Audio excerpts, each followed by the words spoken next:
Amém e amém para a glória de Deus. Queria que você abrisse a sua Bíblia, por favor, em Mateus, Evangelho de Matiahu, capítulo 20, versículo de número 20. Eu queria meditar com você esse texto, fala muito aos nossos corações. Mateus capítulo 20, versículo 20. Se você puder abrir, o pessoal vai colocar aqui em cima também. E aí vai ficando bom. Te incentivo a trazer um marca-texto e uma caneta para a igreja, porque deixa a sua Bíblia bonita. E além de tudo, você memoriza e aprende a palavra de Deus. Todos encontraram? Mateus capítulo 20, versículo 20. Amém? Quem encontrou, diga glória a Deus. Vamos ler o texto, depois eu volto pontuando alguns detalhes do texto. Versículo 20. Então, se aproximou de Jesus a mulher de Zebedeu com seus filhos e, o adorando, pediu-lhe um favor. Jesus lhe perguntou: o que você quer? O que você deseja, em algumas versões? Ela respondeu: mande que no seu reino estes meus 2 filhos se assentem, um à sua direita e o outro à sua esquerda. Mas Jesus disse: você não sabe o que está pedindo. Fala assim comigo: você não sabe o que está pedindo. Aí Jesus continua dizendo: será que podem beber o cálice que estou para beber? Eles responderam: podemos. Então Jesus lhe disse: vocês beberam o meu cálice. Quando assentar à minha direita e à minha esquerda, não me compete concedê-lo, pois é para aqueles a que está preparado por meu Pai. Quando os outros 10 discípulos ouviram isso, ficaram indignados, 2 irmãos. Então Jesus, chamando-os para junto de si, disse: vocês sabem que os governadores do povo os dominam, e os maiorais exercem autoridade sobre eles. Mas entre vocês não será assim. Pelo contrário, quem quiser tornar-se grande entre vocês, que se coloque a serviço dos outros. E quem quiser ser o primeiro entre vocês, que seja o quê, queridos? Servo de vocês. Tal como o Filho do Homem, que não veio para ser servido, mas para servir, dar sua vida em resgate. Que texto rico, texto emblemático, que nós podemos aprender muita coisa através dessas falas de Jesus. Mateus capítulo 20, versículo até o 28, vai narrar a história de um pedido de uma mãe, no caso aqui a mãe de Tiago e de João, e direciona uma palavra a Jesus, pedindo para que os seus 2 filhos sejam reconhecidos acima dos demais. O pedido dela é muito reto, direto. Ela demonstra o que está no coração dela. Aí é o cumprimento daquele texto, né? A boca fala o que o coração está cheio. No coração dela, ela queria que os 2 filhos tivessem um destaque superior aos discípulos que caminhavam com Jesus. Ela faz um pedido direto para Jesus e olha para você ver, ela não caminhava com Jesus, mas ela chega de forma direta, vê Jesus e faz um pedido para Jesus, pedindo para que os 2 filhos tivessem um reconhecimento diferente dos demais. Vou te mostrar alguns detalhes desse texto que passa batido, e aí depois a gente vai pontuando aqui e construindo uma ideia bacana. Volta comigo no texto e vamos lendo, e eu vou pontuando com você detalhes que passam despercebidos. Versículo aí de número 20. Então se aproximou de Jesus a mulher de Zebedeu. Primeiro detalhe interessante: nós não sabemos o nome dessa mulher, tá? Não tem nenhum texto que comprove dizendo essa mulher, qual é o nome dela. Tem um texto que eles entendem, mas não pode falar porque não tem como provar, que o nome dela seria Salomé. Porque quando Jesus está sendo crucificado, dá a entender que a mãe de Tiago está lá junto e eles mencionam o nome de Salomé. Mas não é uma comprovação, perfeito? Então é mais uma questão de achismo, tá?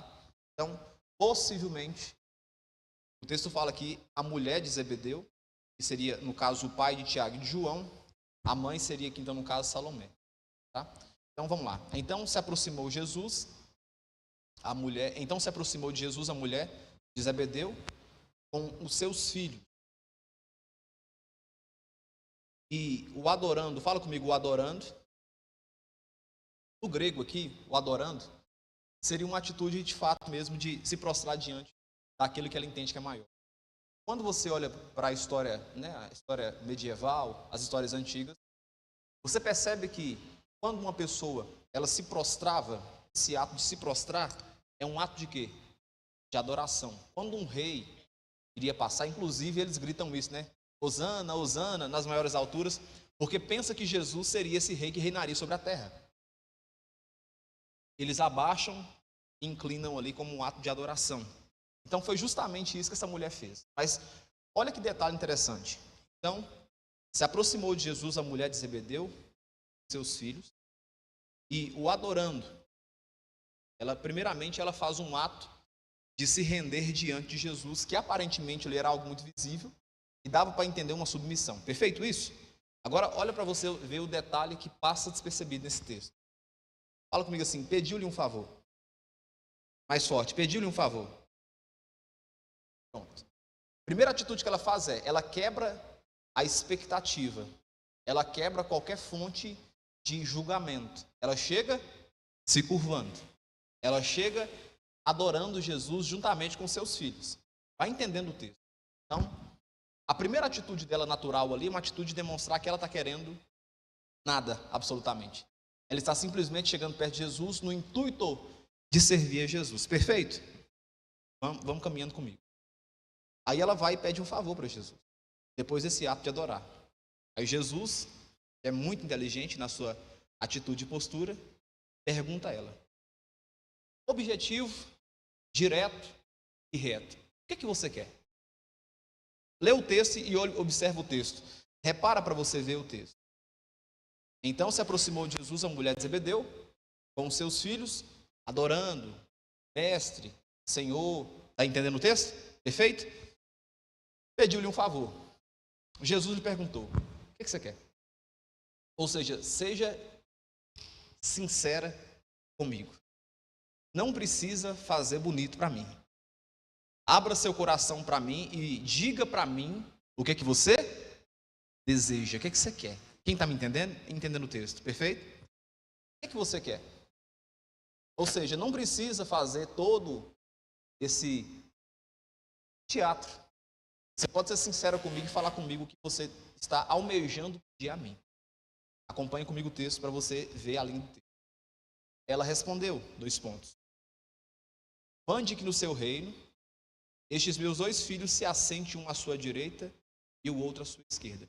Qual que é a palavra de contato que ela fala com Jesus, que está no texto aí? A primeira palavra, depois que Jesus pergunta. Qual que é? Mande. No original, é como se ela estivesse dando uma ordem para Jesus de como Jesus deveria agir com os filhos.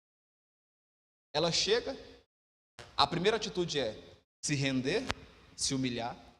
Aí Jesus, já sabendo já da intenção do coração dela, pergunta, revela para mim seu coração, pode ser sincera comigo.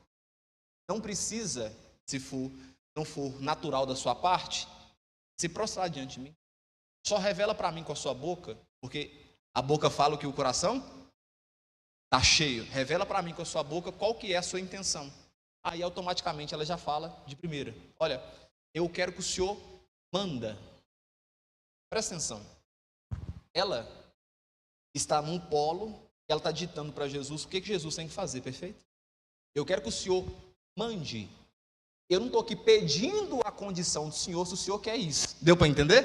Eu estou falando para o Senhor mandar. Ou seja, a minha palavra aqui hoje, ela é direta com o Senhor, então. Eu quero que o Senhor, então, se posicione da seguinte maneira. Eu quero que o Senhor mande. Mande o quê? Que no seu reino, estes meus 2 filhos, que se assentem à sua direita e outra à sua esquerda.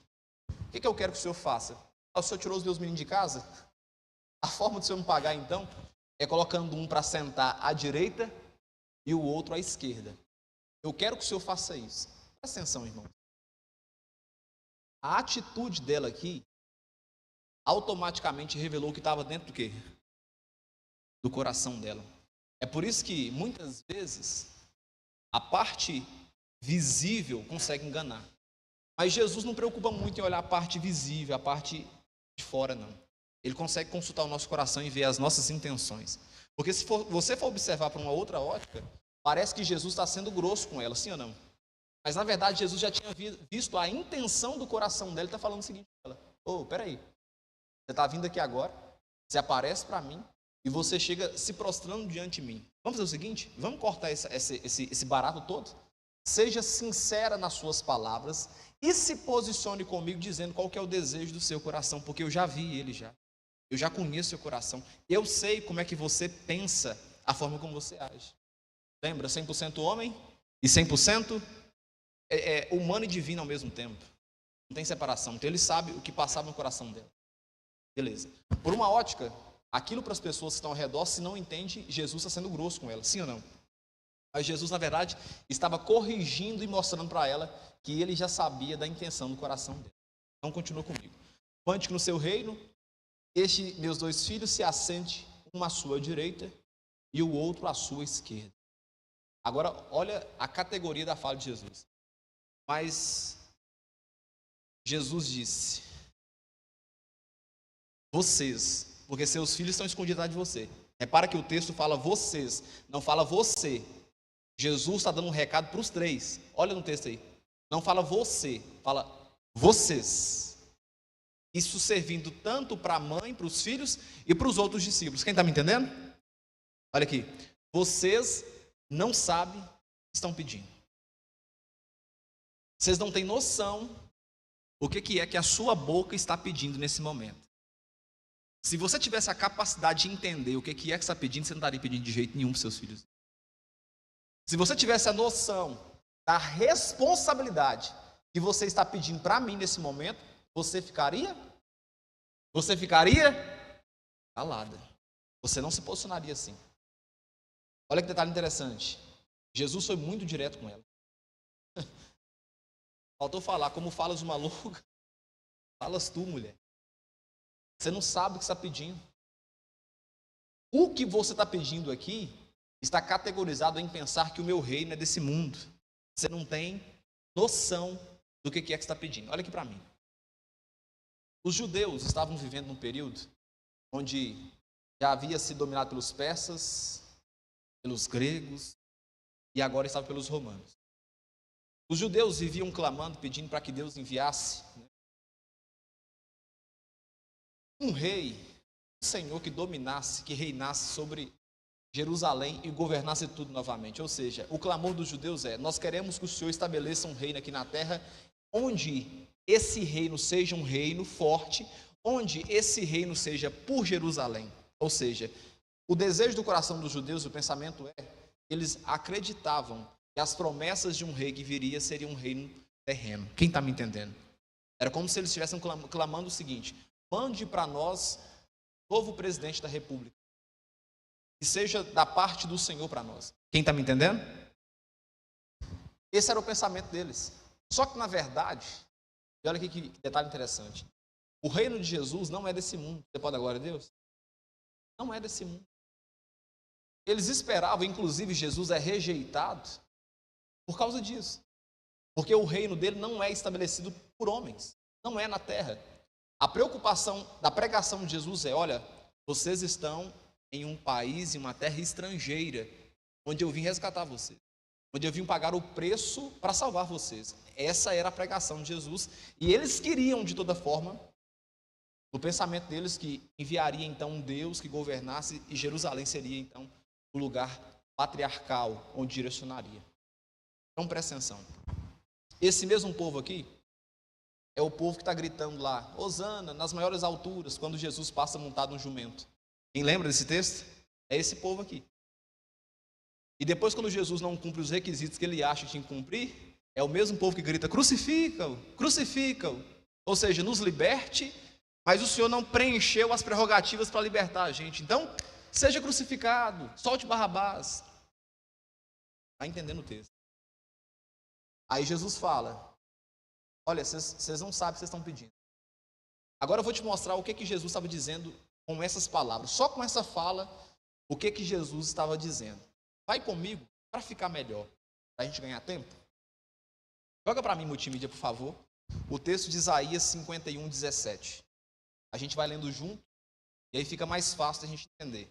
Isaías 51, 17. Olha que detalhe interessante, porque revela sobre a fala de Jesus. Vamos lá? 1, 2, 3.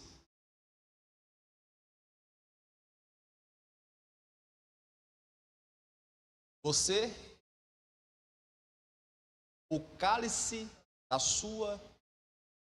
Estão pensando que aquele cálice ali, sentar à direita, à esquerda, é o cálice da comunhão.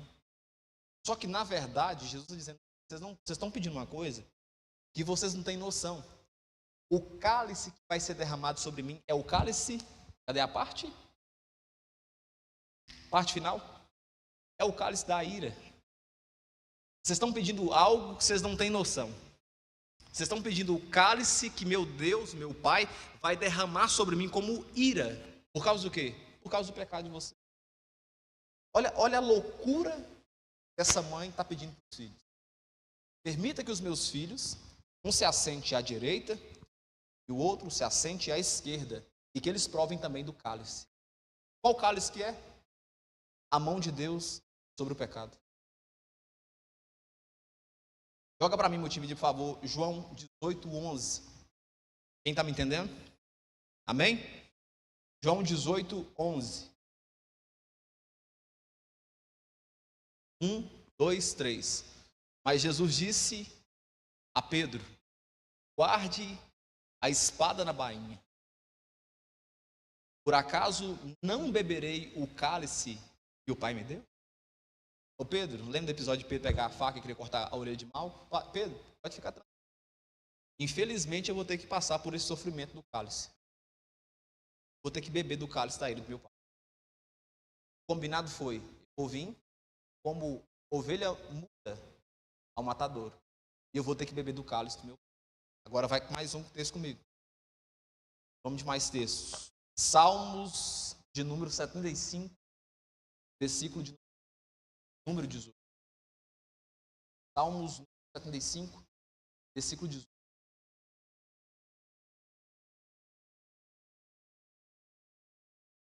Salmos 75, versículo de número 18.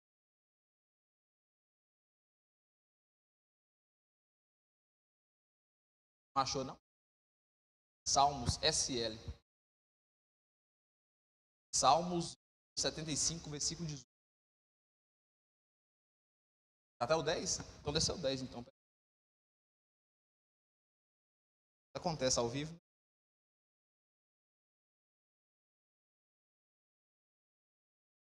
Aí eu anotei errado. Eu acho esse texto aqui. Coloca para mim em Mateus 26, 39. Mateus 26, 39.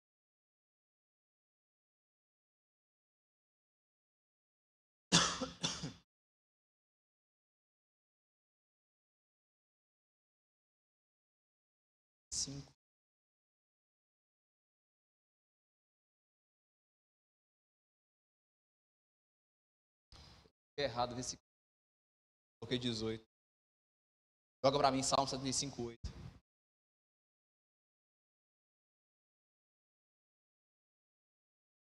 Agora sim. 1, 2, 3. Porque na mão do Senhor há um cálice cujo vinho espumeja, cheio de mistura. Esse espumejar é a revelação do Velho Testamento quando a ira de Deus desce. Lembra? Trovejou. Lembra? A ação de Deus descendo sobre o Monte Sinai. Lembra? No caso, o exemplo do cálice é espumando aqui. Mas é como se fosse a ira de Deus sendo derramada da terra. Agora joga para mim lá, por favor. Mateus 26, 39. 26, 39. Então esse cálice representa a justiça de Deus sendo derramada sobre eles. E eles estão pedindo para o quê? Beber. Deixa a gente assentar à direita e à esquerda dos meus filhos. Porque eles conseguem beber. Eles conseguem beber esse cálice, irmãos? Eles conseguem beber esse cálice? Mateus 26, 39. E adiantando-se um pouco, prostrou-se sobre o seu rosto, orando e dizendo. Agora presta atenção, o próprio Jesus, que se ofertou para tomar do cálice, dizendo com a boca dele. Presta atenção. Meu Pai, se é possível, passe de mim esse cálice. Se o Senhor puder dar um jeito aí, tiver um jeito de arrancar esse cálice para que eu não possa beber dele, mas ele fala e continua dizendo. Contudo, não seja como eu quero, e sim como tu queres.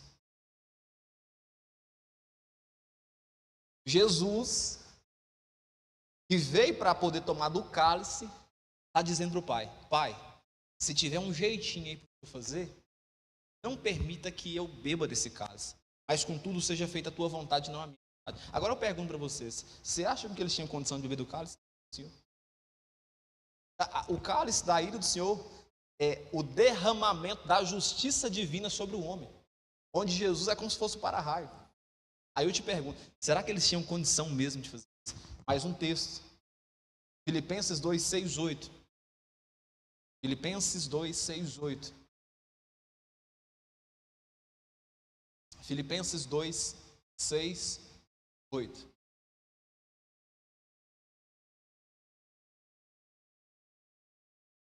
Aí joga para o 6. 6, aí eu vou até o 8. Vou falar 6 até o 8. Joga o 6 para mim.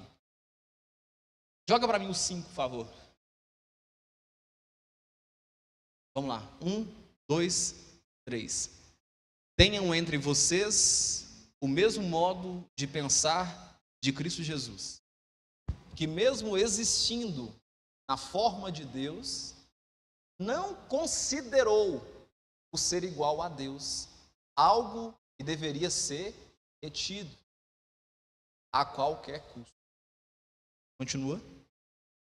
Pelo contrário, ele se esvaziou, assumindo a forma de servo, tornando-se semelhante aos seres humanos. Segura aqui para mim.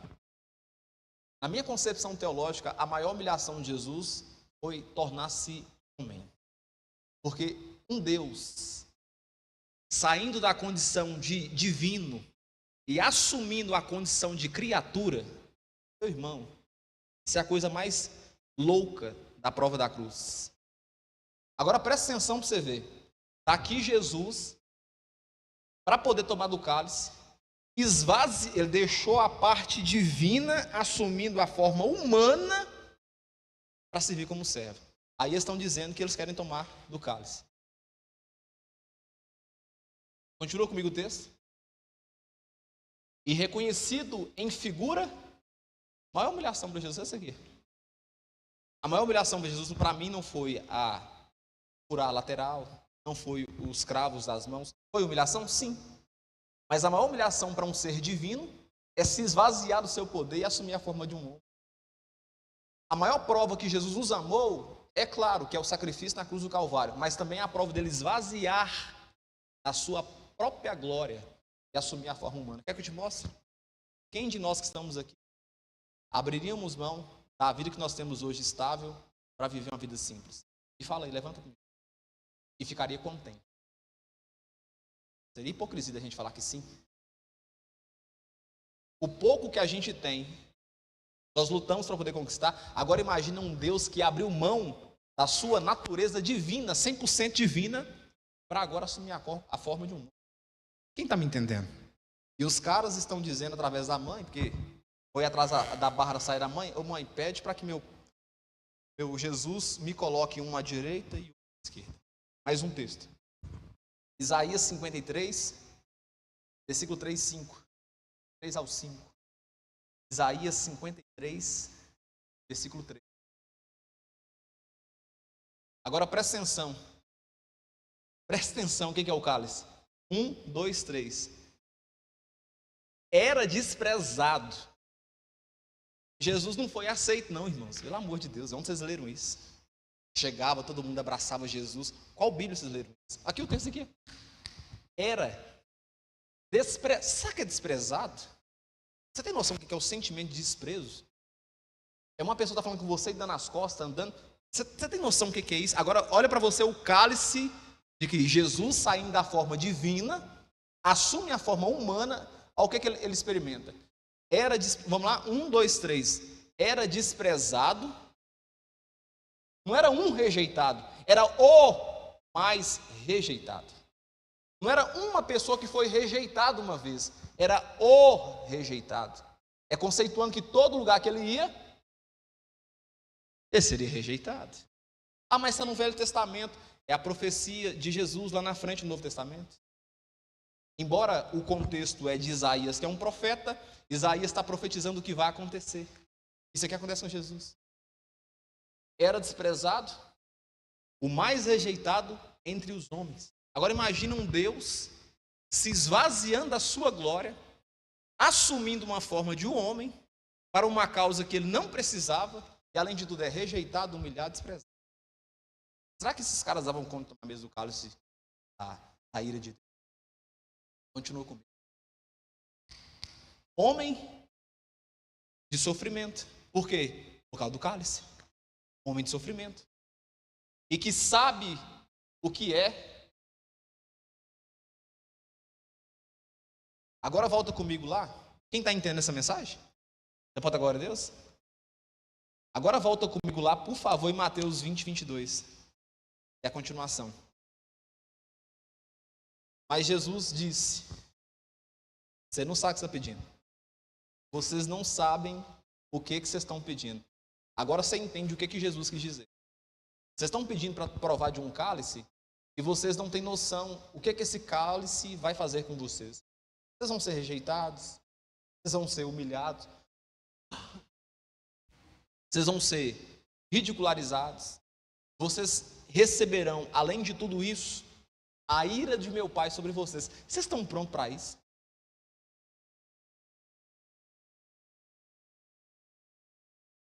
E eles responderam: o quê? O que eles responderam? Olha aí na sua Bíblia.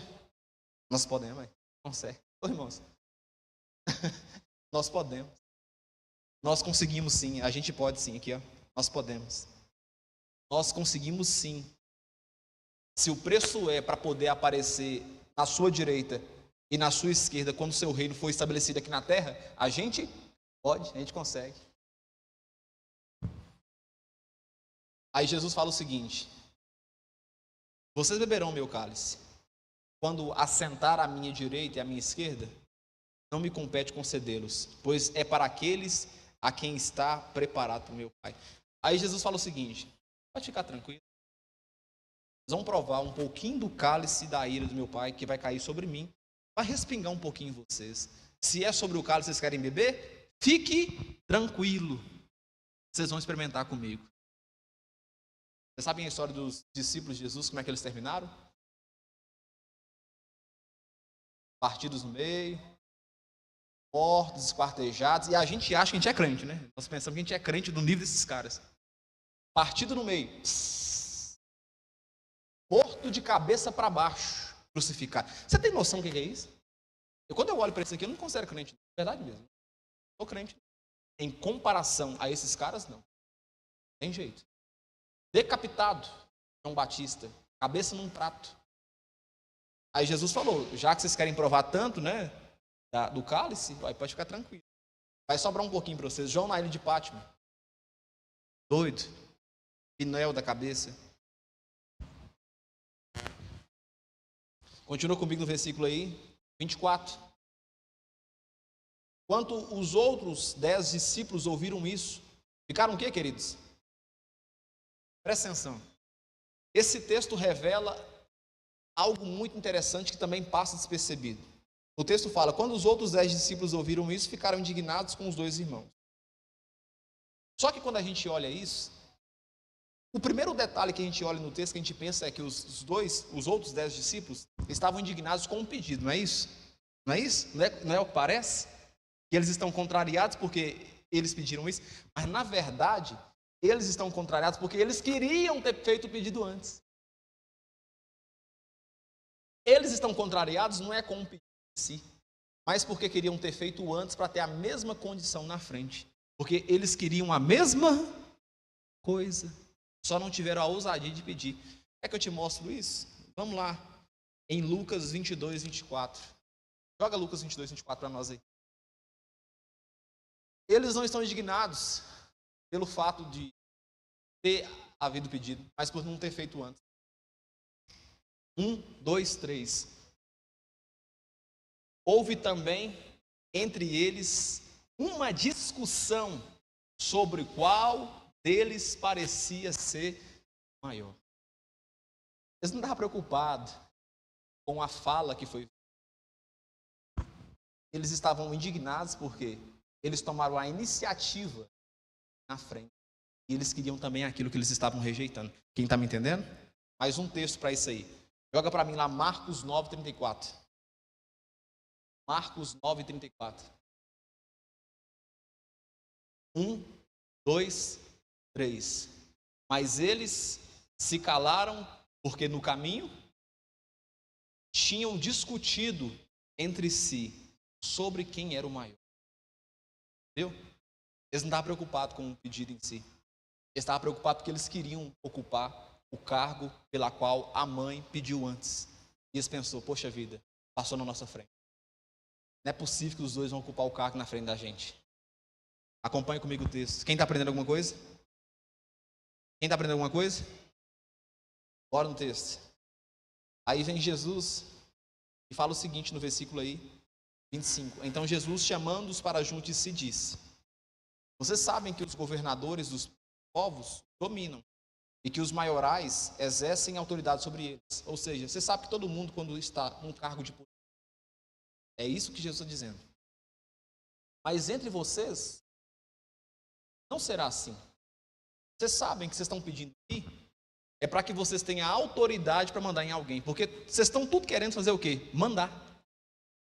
Vocês estão querendo dar palpite. Vocês estão querendo dizer para qual direção tem que ir. Quem está me entendendo? É o que Jesus está dizendo. Vocês estão buscando, não é que o complemento da expansão do reino. Vocês estão buscando ser chefe entre vocês. Vocês entenderam tudo errado. Aí vem Jesus e corrige. Versículo aí 26. Mas entre vocês não será assim. Pelo contrário, quem quiser tornar-se grande entre vocês, que se coloque a serviço dos outros. Você pode dar glória a Deus? Você quer ser grande? Então aprenda a servir os seus irmãos. Você quer ser o mais reconhecido? Então aprenda a servir os seus irmãos, porque o meu reino não é esse reino aqui. Esse reino aqui vai matar um pelo outro por causa de dinheiro, por causa de política, por causa de status, por causa de... Não, o meu reino é diferente. O meu reino, o reino que eu não é esse terreno que vocês estão pensando que é, o reino que eu vou estabelecer, para você conseguir alguma coisa lá, você tem que se colocar na condição do pequeno, porque grande nesse reino lá sou eu. Quem está me entendendo? Quem brilha lá nesse reino sou eu. Na mesa principal, quem senta lá sou eu. Jesus está dizendo o seguinte, olha, em trocar de palavras, eu venho cá, presta atenção, eu venho cá, desço na terra, esvazio da minha glória, pago o preço, sofro, me humilho, aí vocês que vão brilhar. Ah, que interessante, é muito bom, é muito bonito, muito bacana, muito legal. Eu venho cá, esvazio da minha glória, me torno semelhante a um homem, e vocês querem um cargo de destaque. Você só quer sair na foto, no flash. Que legal, é muito bênção. Não. Vou explicar para vocês uma coisa interessante. No meu reino, você quer ser o maior? Então aprende a servir. Aí quando eu ver que você está servindo, aí automaticamente você nem precisa pedir. Eu te exalto. Quem está me entendendo? Quem quiser ser o primeiro entre vocês, que seja o servo de vocês, tal como o filho do homem, que não veio para ser servido, mas para servir e dar a sua vida em resgate de mundo. Queria destacar alguns pontos com vocês sobre esse texto, que eu acho maravilhoso, e é um texto que é muito aplicativo em nossas vidas. Primeira coisa que eu aprendo com você com esse texto. Fala assim comigo, Deus, mais forte, Deus conhece o nosso coração. E por conhecer, não atende a algumas orações. Deus conhece o nosso coração. E olha que interessante, por nos conhecer, Ele não atende a algumas orações. Porque algumas orações que a gente faz não tem sentido. E aí, como Ele é misericordioso e gracioso, Ele prefere ignorar essas orações. Tais como elas. Pedir para que o outro perca algo. Pedir para que o outro tenha uma crise. Esse papo, Deus vai pôr a mão sobre o outro. Deus nem dá atenção para essas orações. Agora, presta atenção. Imagina Deus pesando a mão sobre alguém, irmãos. O que sobra, Jordão? Não nada. Deus pesa a mão sobre alguém. Irmãos, isso não é oração, não, irmãos. Isso não é oração, não. Isso aí é tratado de guerra. Existem algumas orações que Deus prefere nem ouvir elas, no sentido de, vou te conceder. Porque muitas vezes a gente ora e ora mal. Nós nem sabemos se nós estamos pedindo. Olha aqui para mim, você nunca deve orar pedindo para que Deus acabe com o casamento de alguém. Você nunca deve orar pedindo para que Deus acabe com o namoro de alguém. Irmãos, essas orações, elas não existem, não. Pelo menos não devem existir. Você não pode orar para que Deus pese a mão sobre o outro. E olha aqui, porque presta atenção. Se você ora para que Deus pese a mão sobre o outro, e o outro está agindo com injustiça com você, presta atenção, você está agindo com alguém também com injustiça. E porque Deus é misericordioso e justo, e se Ele atender a sua oração, Ele tem que pesar a mão sobre essa pessoa e sobre você que está pedindo justiça. Quem está me entendendo? Então é mais interessante você ficar o quê? O quê? E dizer, Senhor, o Senhor é o justo juiz, está na tua mão. Aí tem um texto que fala, cara, esse texto aqui eu arrepio quando eu falo ele. A vingança pertence a mim, diz o Senhor, e eu não deixarei impune. Está na Bíblia. A vingança pertence a mim, diz o Senhor. Acha para mim esse texto aí. Procure aí para mim no Google aí. Joga lá em cima para mim. A vingança pertence a mim, diz o Senhor. Deixa, irmãos, olha aqui para mim. Existem algumas orações que Deus não atende elas. Porque Ele é tão gracioso com a gente, tão gracioso, que Ele prefere não dar atenção para essa oração, porque se Ele for agir conforme o pedido que você fez, Ele vai ter que ser justo para pesar o outro, mas também tem que ser justo para pesar você. E olha aqui para mim, todos nós em algum momento, regra, estamos sendo pedra de tropeço para alguém, sim ou não? Ou tem alguém que considera que não? Talvez você não faz nem intencional, talvez você nem faz pensando em fazer com que o outro tropece, mas em algum momento nós estamos fazendo com que o outro tropece. Talvez um posicionamento nosso, talvez a decisão de um partido político, talvez um posicionamento nosso com os filhos. Quem está me entendendo? Quando você olha para o texto, aqui o texto aqui, vamos lá? 1, 2, 3.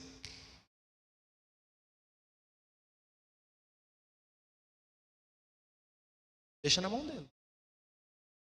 A oração sua é, Senhor, ao Senhor pertence a vingança. E a vingança do Senhor não é igual a vingança do homem. Talvez a vingança do Senhor é a vingança de tratamento, é de restauração. Então, que o Senhor trate conforme a tua vontade. Quem está me entendendo?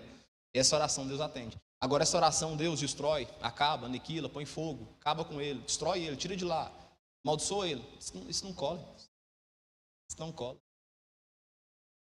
Aí alguém pode pegar aquele texto lá do Velho Testamento, de Gênesis, em que Noé amaldiçoa as gerações. Eu não vou nem entrar no detalhe daquele texto. Muita gente não está nem preparada para entender o original daquele texto. Vou nem entrar naquele lá. Não pega aquele texto para usar para isso. Não funciona. Aquele texto lá é um texto totalmente separado. Meu Deus do céu. Não dá nem para trabalhar sobre ele. Segundo ponto que eu aprendo com você. Quem está aprendendo alguma coisa? Nem todo ajoelhar é reverência sagrada. Às vezes é teatro mesmo e procura de posição. Nem todo chegar aqui na igreja, e eu gosto de fazer esse cenário para vocês ficarem vacinados e aprender. Toda vez que você vê alguém, não estou dizendo que é regra, tá? Porque pode ser que a pessoa esteja com posição, e chega, eu falo para você poder pensar, não julgar, mas analisar.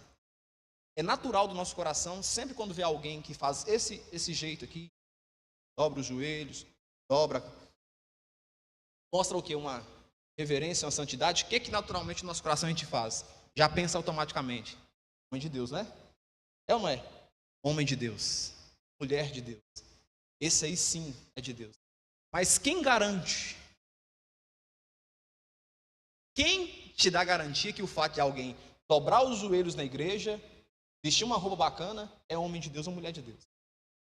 Mas boa parte dos cristãos, eles associam que o fato de você ver alguém com comportamento ou ritos dentro de uma igreja, que são ritos que apresentam uma santidade, são santos. E aí, por que eu estou dizendo isso? Porque Deus conhece o nosso coração, e além de tudo, nem todo o ajoelhar que nós fazemos é reverência. Quando você olha para a mulher de Zebedeu aqui, a mãe de Tiago e de João, ela chega de que forma para Jesus? Com reverência. Sim ou não? Com reverência. Mas na verdade o coração dela não queria nenhum tipo de reverência.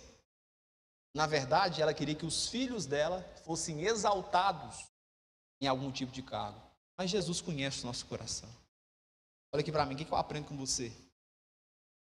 Não adianta vestir um personagem antes. Ele te conhece. Você pode dar uma glória a Deus por isso? Não precisa. Pode vir de boné na igreja. Ele te conhece, ele conhece seu coração. Está entendendo a diferença? Não é um vestimento de uma roupa. Não é o quanto eu falo aleluia, aleluias. Jesus conhece o nosso coração, irmãos. E Ele sabe quem a gente é e as nossas intenções. A gente é que julga muito pela aparência. Viu, analisou, tomou conclusões. Olhei, vi, não é isso ou aquilo outro.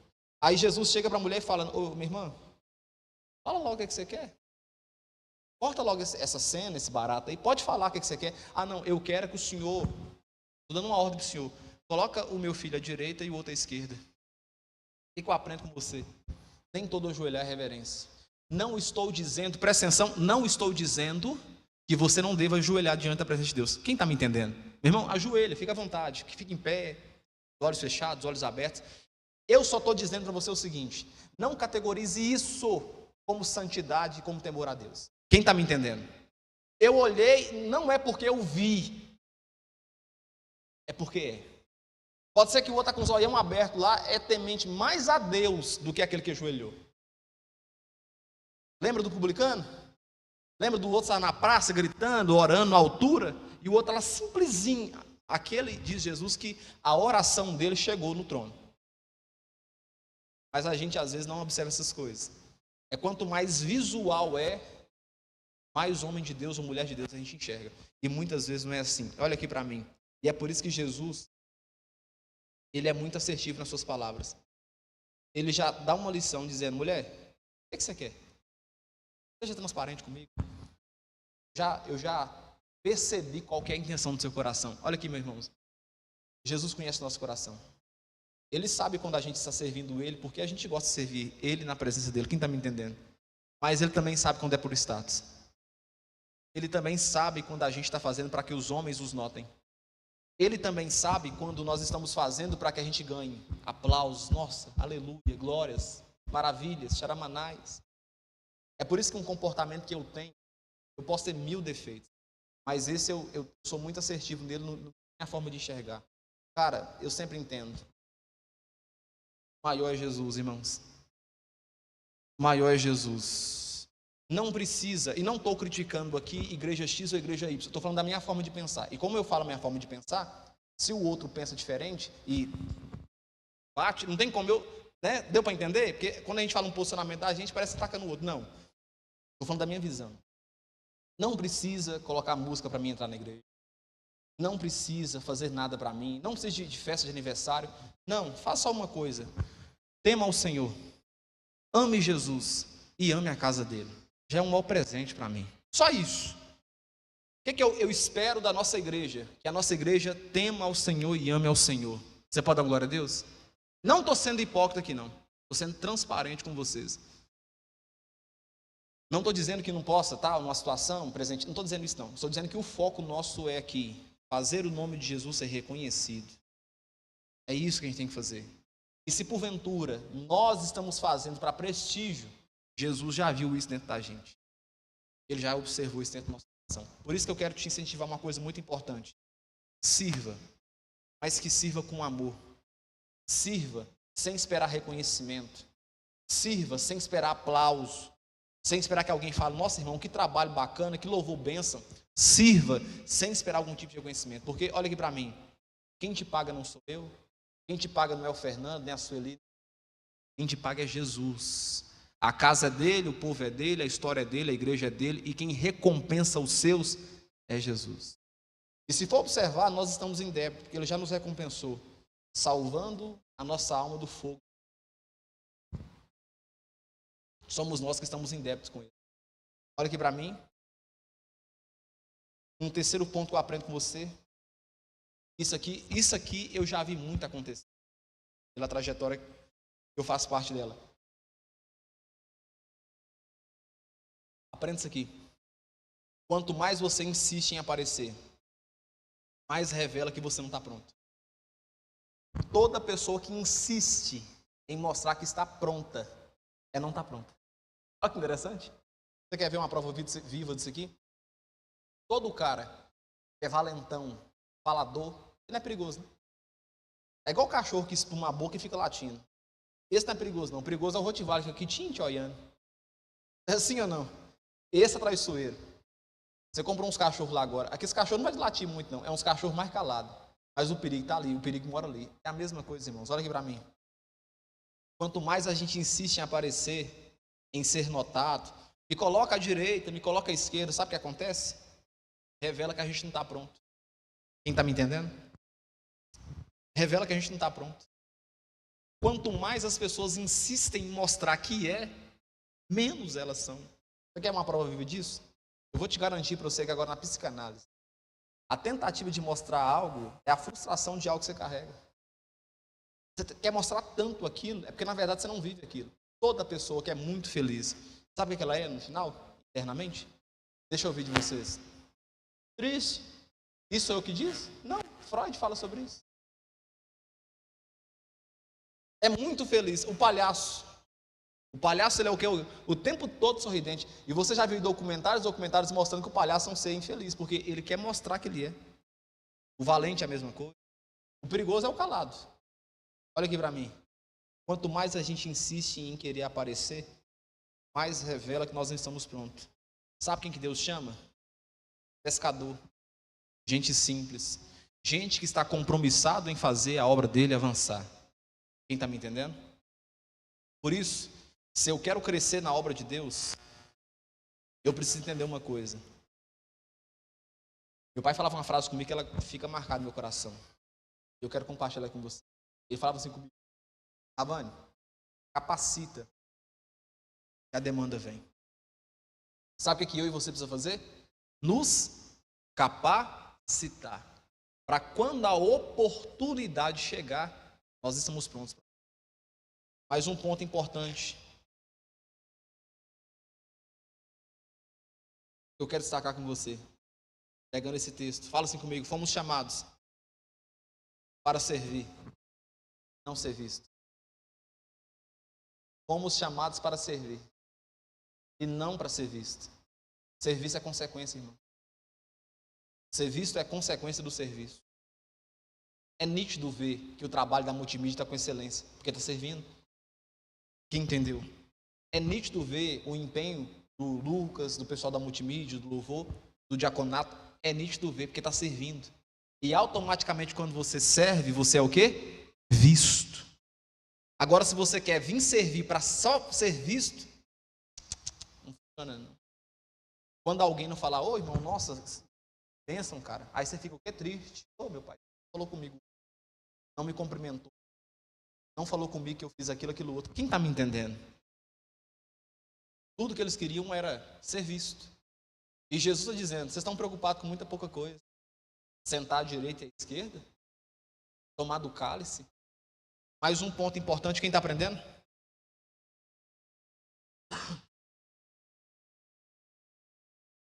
Olha aqui para mim. Se o servir de Deus merece aplausos, então ele ainda é sobre você e não sobre aquele que te chamou. Se o servir a Deus merece reconhecimento, sentar à direita ou à esquerda, ele ainda está sobre você.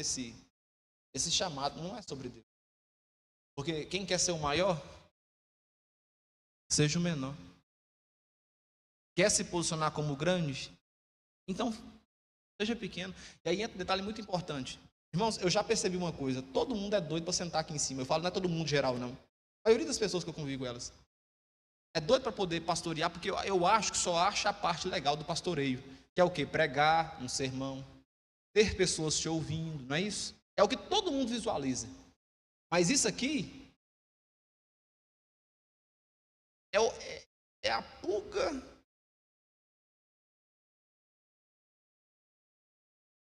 o cabelo do cavalo. Está lá uma pintinha. Isso aqui? Pregar aqui em cima? Você está achando que é tranquilo? A parte mais fácil do ministério, sabe o que é? Isso aqui, pregar. Agora a outra parte é que você não sabe. A outra parte que estrutura isso aqui tudo é que você não tem noção. Olha aqui para mim. Eu já deparei com pessoas que se encantaram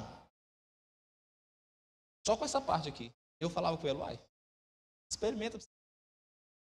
Vai lá. Irmãos, vou falar com vocês uma coisa. Se para quem Deus chamou já não é fácil, imagine quando a pessoa inventa moda. Se para quem Deus chamou, quem chamou já está querendo sair fora. Agora imagina quem não chamou, Deus não chamou, insiste em ir. Presta atenção para você ver. Compensa não. Só aquele treinar 300, Leônidas, não é compensar não. Se o servir a Deus, irmãos, merece aplausos, é porque o trabalho ainda não é sobre Deus. Não é sobre quem te chamou. Olha aqui para mim. Quero te incentivar a servir na casa de Deus, da maneira que Deus te chamou. Você pode dar glória a Deus? E, olha aqui para mim, tem pessoas que vão servir na igreja financeiramente.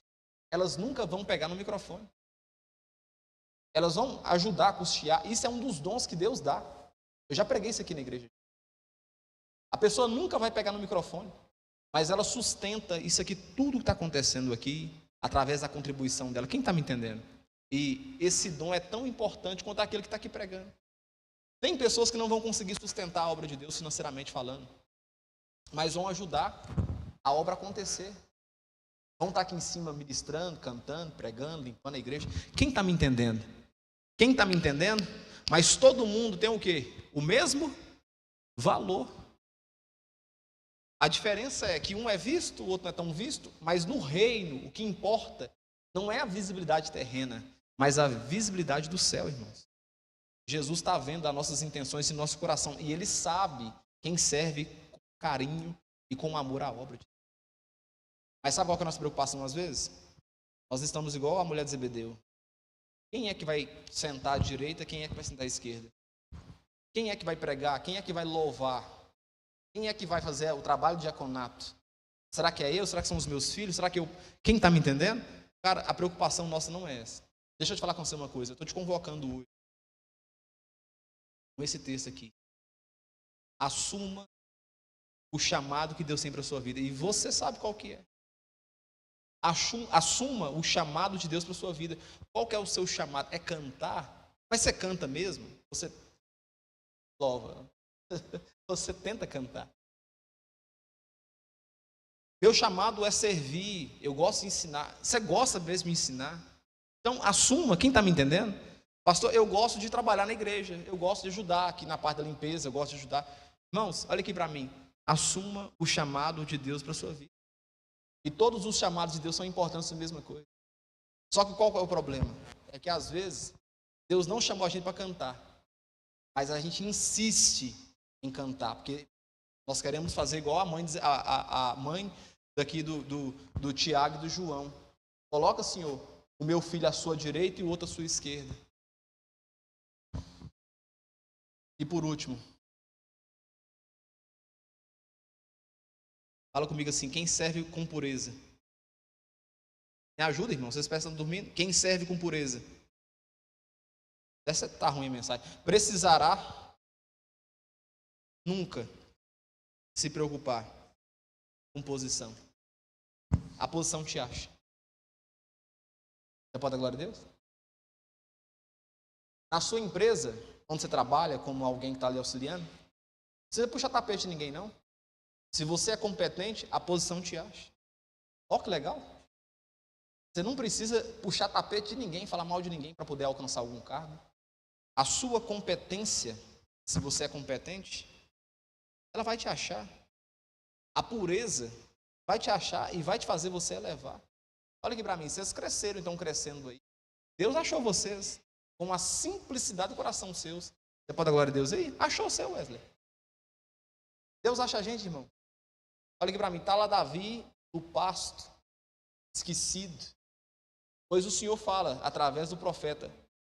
Enquanto o menor da casa não chegar, não tem cerimônia, não tem unção, não tem festa, não tem nada. Eu só vou ungir quando o menor chegar. Olha aqui para mim, não se preocupe.